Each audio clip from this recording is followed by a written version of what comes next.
सभी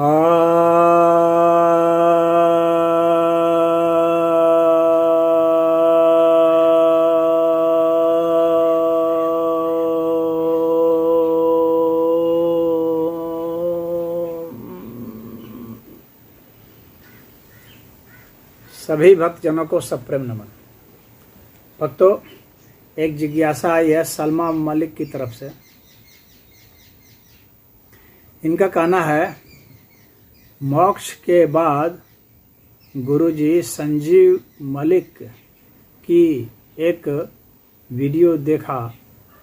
मैं वो बताते मोक्ष के बाद सोल जर्नी का पिछला कुछ याद नहीं रहता, क्यों?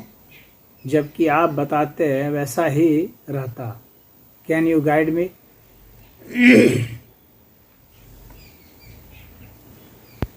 मैंने संजीव मलिक की वो कोई वीडियो ऐसी नहीं देखी है और उसमें उन्होंने क्या समझाया है ये मैं नहीं जानता। आपकी बात का भरोसा करके ही कुछ कह रहा हूँ। देखिए, मोक्ष की बात उन्होंने की है या आत्मबोध की बात की है, ये यहाँ पर स्पष्ट नहीं है, लेकिन फिर भी जो लिखने से जो बात आ रही है वो यही है कि मोक्ष ही है, क्योंकि यहाँ मोक्ष शब्द का प्रयोग किया गया है। तो अब उन्होंने वहाँ मोक्ष की बात की है कि आत्मबोध की बात की है, यह मैं नहीं जानता, वीडियो मैंने देखा नहीं। तो अब इनका कहना है कि मोक्ष के बाद वो कहते हैं कि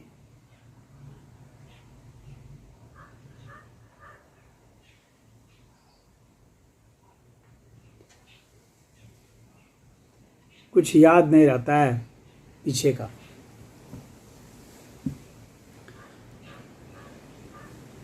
याद नहीं रहता है कहने का मतलब यह हो गया कि वहाँ पर उसमें न्यूनता आ गई, कमी आ गई, जबकि मोक्ष को पूर्णता कहा गया है। ओम पूर्णमिदः पूर्णमिदं पूर्णात् पूर्णमुच्यते पूर्णस्य पूर्णमादाय पूर्णमेवावशिष्यते। वह पूर्ण है, परमात्मा पूर्ण है। और मोक्ष का मतलब होता है परमात्मा के साथ एकाकार की अवस्था। तो परमात्मा के साथ जब एकाकार की अवस्था होती है तो परमात्मा अनंत हैं, तो आप भी अनंत हो जाते हैं। और जब अनंत हो जाते हैं तो कोई चीज़ ऐसी नहीं होती है जो कि आपसे छूट गई हो, कोई चीज़ ऐसी नहीं होती है जो आपसे रहित हो।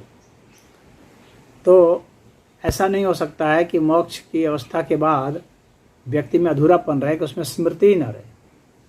स्मृति का नहीं रह जाना, स्मृति से ऊपर उठ जाना तो बात समझ में आती है, लेकिन स्मृति का नहीं रह जाना बात समझ में नहीं आती है। स्मृति का नहीं रह जाना का मतलब हो गया कि उसमें न्यूनता आ गई, उसमें कुछ की कमी हो गई किसी चीज़ की। जब कमी हो गई तो वह पूर्ण नहीं कहला सकता। फिर जब वह अनंत भी नहीं हो सकता, क्योंकि अनंत जब हो गया तो वह जो कमी थी वो तो कमी रहनी नहीं चाहिए, वो तो पूरी होनी चाहिए, क्योंकि अनंत अवस्था के तहत सारी अवस्थाएं आ जाती हैं, सारी चीज़ें आ जाती हैं। तो मोक्ष का मतलब हो गया कि सारी चीज़ें आ गई। इसलिए भगवान कृष्ण ने गीता में कहा है कि मुझे अर्जुन अपने पिछले सारे जन्मों का याद है, परंतु तुम्हें याद नहीं है। तो भगवान कृष्ण आदर्श स्थिति बतला रहे हैं।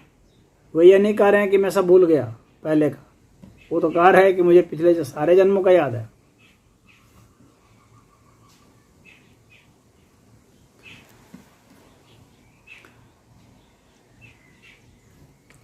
तो यहाँ पर मैं यह कहूँगा कि अब ये कह रहे हैं कि आप तो ये कह रहे हैं कि वैसा ही रहता है, तो मैं यही कहूँगा कि जब आप मोक्ष अवस्था को प्राप्त होंगे, जैसे बुद्ध भी मोक्ष अवस्था को प्राप्त हुए थे, तो उन्होंने उनको सब पिछले जन्मों का याद था। वे तो यह नहीं कहे कि मैं सब भूल गया।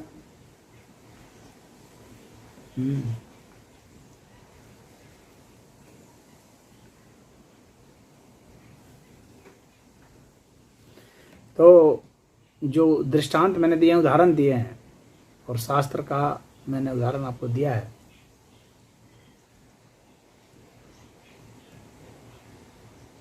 तो उससे भी यह सिद्ध होता है, और तर्क भी मैंने आपको दिया, उससे भी सिद्ध होता है कि मोक्ष की अवस्था में स्मृति का लोप नहीं होता है, स्मृति का नुकसान नहीं होता है, बल्कि और जो स्मृतियाँ आपके नहीं थी वे सब आपके सामने आ जाती हैं, कोड वर्ड में आ जाती हैं।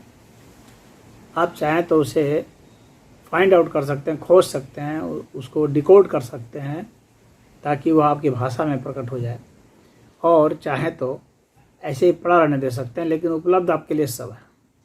यानी कि पूरा का पूरा अस्तित्व, अनंत अस्तित्व आपको उपलब्ध हो गया तो फिर कोई चीज़ बाकी नहीं रही, और वैसी अवस्था अगर नहीं है तो उसको मोक्ष कहेंगे भी नहीं। मोक्ष एक अलग अवस्था है और आत्मबोध अलग अवस्था है। आत्मबोध से आगे की अवस्था है मोक्ष। तो इस विषय में मैं समझता हूँ कि आपको उत्तर मिल गया होगा। यदि आपको कोई और दिक्कत है तो आप फिर से पूछ सकते हैं। ओम।